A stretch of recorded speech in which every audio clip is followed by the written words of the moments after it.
Troyes 19e reçoit Marseille 4e. Besoin de points de part et d'autre, mais pour des objectifs évidemment différents. Les Stacks pour sortir de la zone rouge, l'OM pour revenir à la hauteur de Lyon dans la lutte pour le podium. Les hommes de Rudy Garcia ont laissé filer des points à domicile lors de la dernière journée face à Montpellier.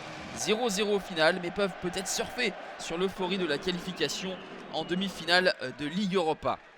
La première minute de jeu, le ballon dans les pieds troyens. Zelazny, le gardien qui allonge. Nivet et Darbion qui combinent. Le centre de Darbion est repris par Samuel Grand-Cyr.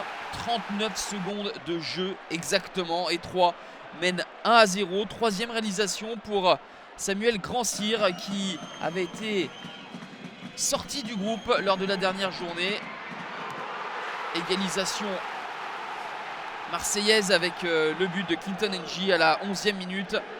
Passe décisive de Dimitri Payet, l'astuce du meneur de jeu marseillais qui donne ce ballon au Camerounais qui marque ici son 7e but de la saison. Un but partout déjà après 11 minutes de jeu, mais plus grand chose à souligner en cette fin de première période. Un partout à la pause.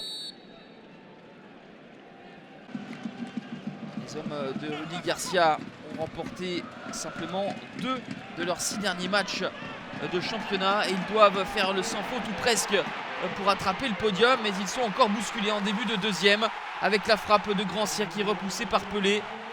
Benjamin Nivet, du haut de ses 41 ans, a bien suivi et Troyes qui passe une nouvelle fois devant Marseille. Ça fait 2-1. Entame de match catastrophique pour les Marseillais, entame de deuxième période compliquée également, même si les Marseillais auraient pu bénéficier d'un penalty. Monsieur Moreira estime que Thauvin s'écroule sans que Deplagne ne commette de faute. Rudy Garcia, fou furieux sur son banc, fait part de son mécontentement à Monsieur Moreira qui l'expulse.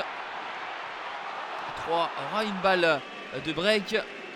Le ballon dans les pieds de Nian, la sortie de Yohan Pelé. Et c'est Jean-Louis Garcia qui à son tour est exclu, qui conteste cette décision, même si pour le coup il semblerait que Yohan Pelé touche le ballon du visage.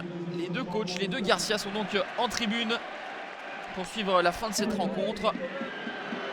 Le changement opéré par l'OM pour forcer la décision, pour revenir au score. L'entrée de Kostas Mitroglou, le contre favorable pour Dimitri Payet qui a été très bon encore cet après-midi. Payet pour Mitroglou qui se met sur son pied gauche et trompe Zelazny. 2 buts partout à un quart d'heure de la fin. 6e réalisation pour le grec et ce n'est pas terminé.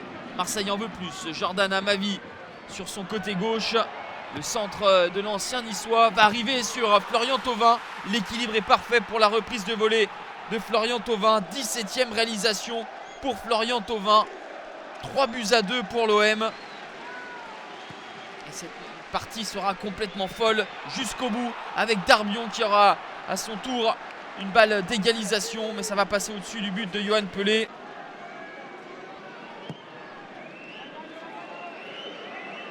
On va en rester là.